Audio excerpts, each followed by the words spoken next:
these people target and terrorize certain races and then ride on the backs of these people until they get what they want. Actually, they just never stop. They just go from race to race to race. But since we've been talking about the COINTELPRO, it's needs to be said that so much of this, as we know, but really the COINTELPRO specifically has been on the backs of the African American community. It's so gross when you get into the details of this and how this organization, COINTELPRO, what they feed off of, how they get by, the whole stirring up hate and suppressing people. It's just, I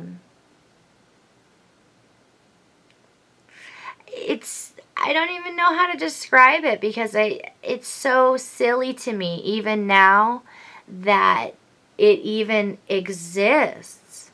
Not the program, but all the hate behind it. Just all that hate. I can't think of another word for it. Evil? I'm not sure. It's just incredible, though.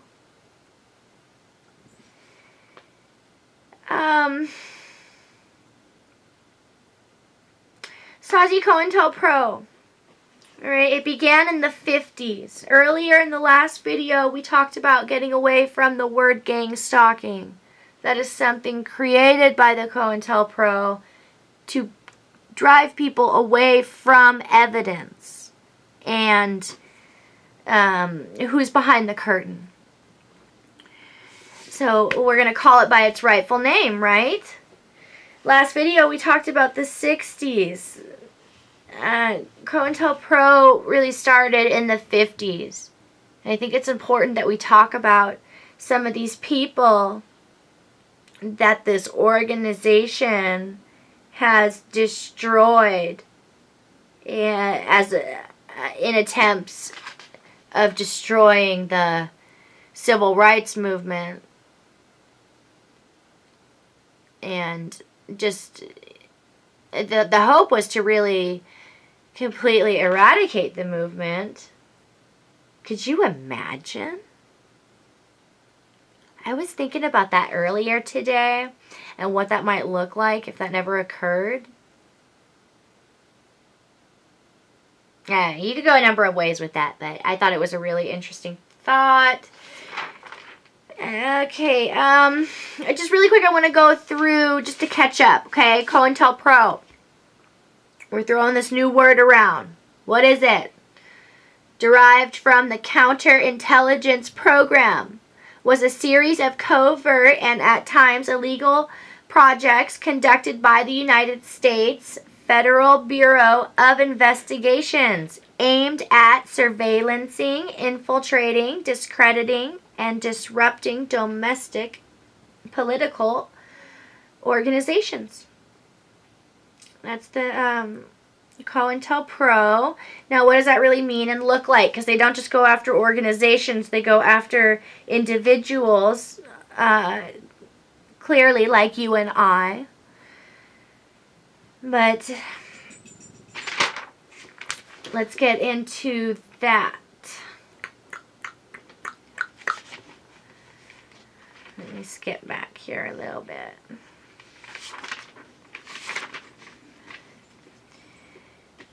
I had another thought, you guys. Ultimately, what's going to become of laughter?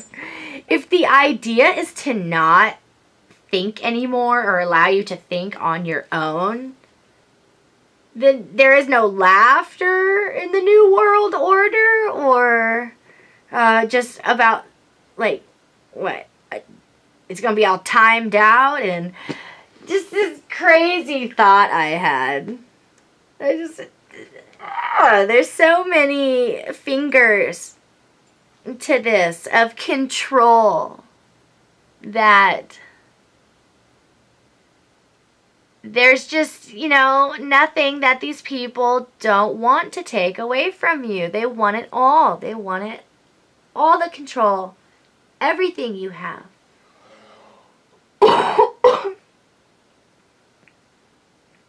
So, yeah, what's ultimately going to become of laughter? Or will laughter just be for the elite in the future, perhaps?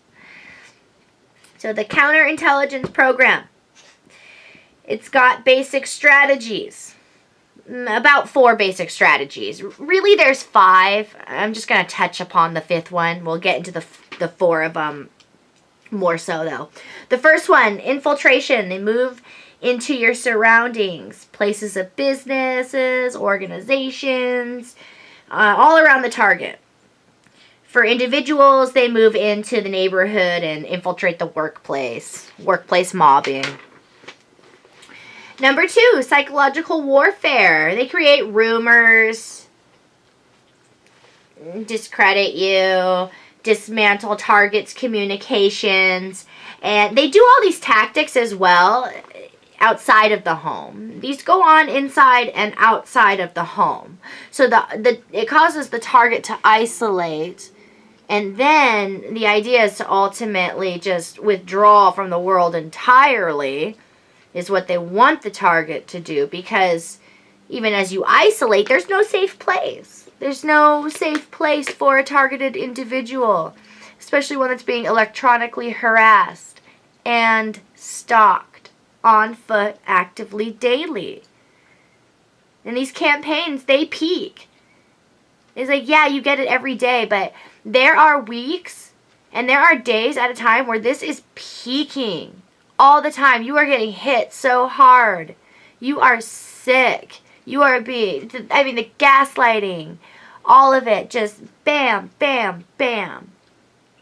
Show you no mercy until they need to, until it's efficient for their program. Number 3, using systems of law to abuse and harass the target, like service worker stalking, police stalking. Number 4, using violence and legal force, like searches without search warrants. And number 5 would be the worst case scenario, assassination by one of these officers of the Cointelpro, like Martin Luther King Jr., JFK. We'll get into some others here. All right, in the 1950s, J. Edgar Hoover was the head of the FBI, and he had his sights on gentlemen like Marcus Garvey, who was involved with the I don't know if he was the leader or not, you guys. I'm not entirely sure about that, but he was involved with the Universal Negro Improvement Association, and this had millions of members. Naturally, this was considered to be a huge threat. Paul Robeson, am I saying that right? I can hardly read my chicken scratch here, and I'm super tired, so I apologize. But he also had a large following. Big threat, right? Must be eliminated. Gosh. So this is really paving the way for the 60s to come about. These gentlemen and men like them that really don't get enough light shown onto them. These are some original TIs. Yeah. So now the 60s come about by way of these guys in the, in terms of the civil rights movement. And now what the what they said Dr. Martin Luther King was a threat for was because he didn't commit any crimes. So what was he a threat for? Why would COINTELPRO be allowed to open up an investigation like this on him and stalk him and surveillance him and set him up? Why would they be allowed to do that? Well, you have to understand the time, you know, the product of the time and that kind of disgusting thinking back then that a great deal of many people had. Not everybody, though. So they, the thinking and what they were saying was that King was pursued because he was stirring up communities. And what these communities were called, what they called them were lawbreakers. Now, what do these communities make up of? Well, the African American community, obviously, of course. The civil rights movement. Lawbreakers, the youth. Lawbreakers? I just don't like that word. Like, what are these?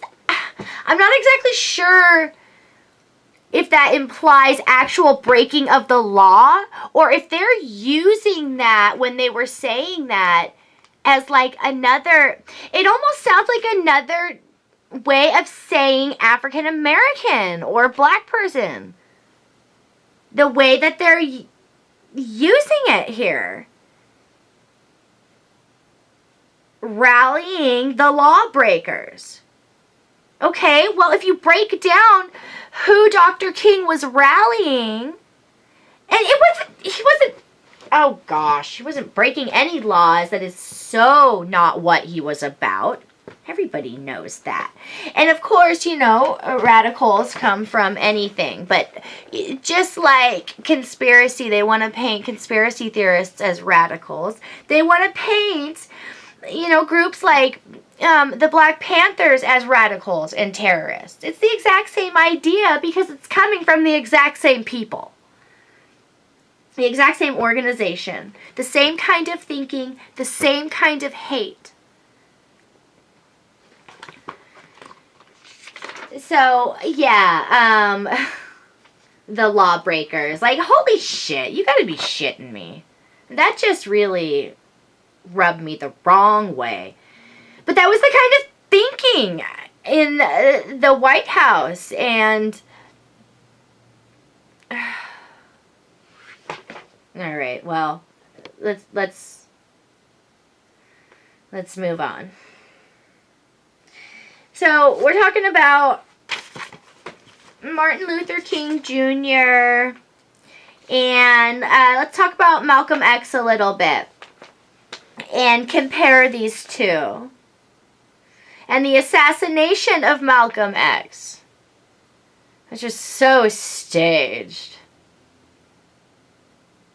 But yeah. So part of the accounts of these two experiences and rallies leading up to this, political rallies leading up to these assassinations, were men in and out of uniform, police officials in and out of uniform. That's the Stasi Cointelpro. Okay, this is something we know very well and we see all the time. So when a target hears something like this out of history, you know, it's very easy to for us to connect the dots. It's easy for the average American or human to connect those dots.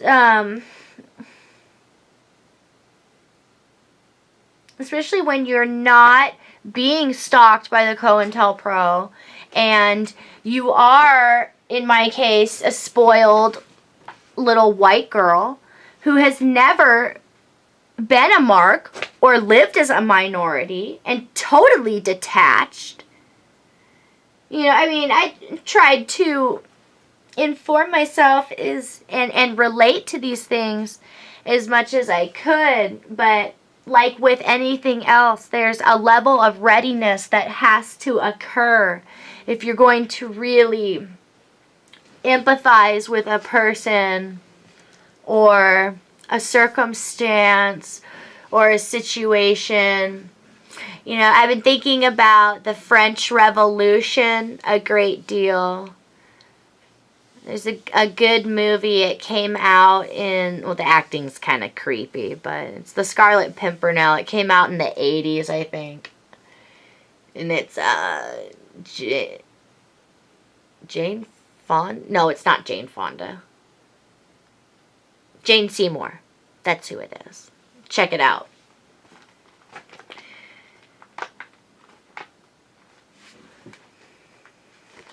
So, men in and out of uniform. This is something we know very well.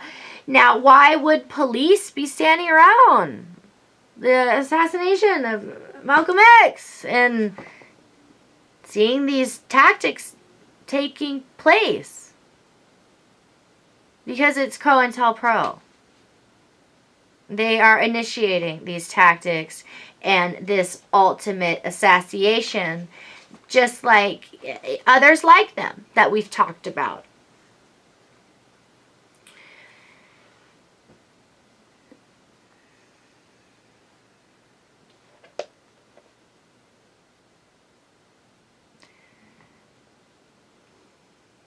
Now let's get into the Black Panther Party a little bit. This is very interesting. Of course, Hoover had his sights on this diamond, of course, for him. Now, this is a quote from Hoover. The Panther Party is the #1 most single internal threat to the country. Gosh, like, oh, the drama, you know. These are good people. Good people standing for human rights, civil rights. And they're painted as terrorists and criminals. And then, after they're framed, they're taken to jail or they're murdered and their families are murdered.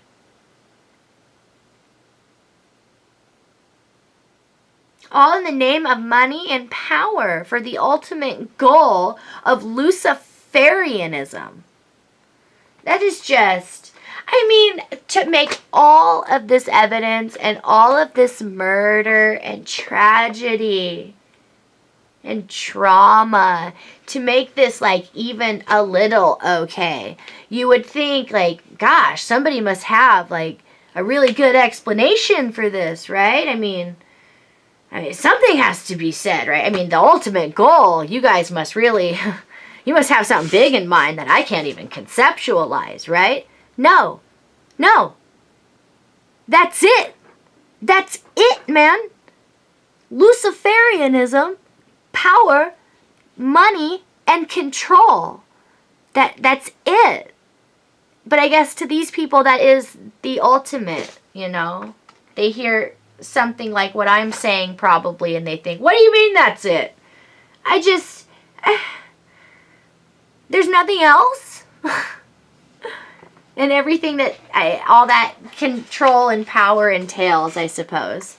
All the guts of that is what they want. And this is all in the name of that. Now let's talk about Fred Hampton. This man, really interesting man. Very talented member of the Black Panther Party. He was a very good speaker, and for his time, all of these men, for their time, just so insightful. So insightful and so intelligent. So I have a quote here from Fred Hampton I liked. He said, "Black people need peace. White people need peace. So we're going to have to fight and struggle relentlessly to bring about the peace. Because the people that we're asking the peace from are a bunch of manic, warmongers, and they don't even know what peace means. End quote. And I know that to maybe a target in our time today, that seems like, well, yeah, but for their time, these are some originals here. Some original targets that you think it's hopeless for us. We have so much more hope, even with all the technology. There's more of us. We have more awareness. Way more just consciousness of the world, what's going on, and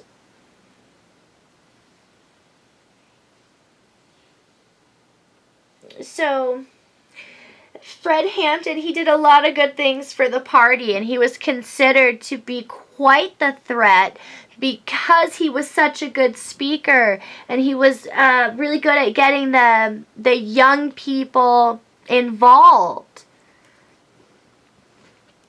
So, of course, said problem must be eliminated. Who's going to do that? COINTELPRO. COINTELPRO. And I really, for me, the best way that I can describe Fred Hampton is a man that saw far above the trees. He truly did. And, okay, it's said that the FBI never actually killed any Panthers. They had local police do all the dirty deeds for them. Sound familiar, right, guys? Yeah. COINTELPRO / gang stalking. City police in Chicago murdered Fred Hampton in his home. They claimed that they were serving a search warrant at 2:30 in the freaking morning, but really what they did was they just blew down his door and blew him and his wife away in their bed. She was pregnant with their child, mind you. These were brilliant people. These were good people, and they were murdered for this cause. Alright, so it goes that the FBI were able to dismantle the Panther Party, successfully create yet more racial divides, and promote more violence. Again, these aren't gangs.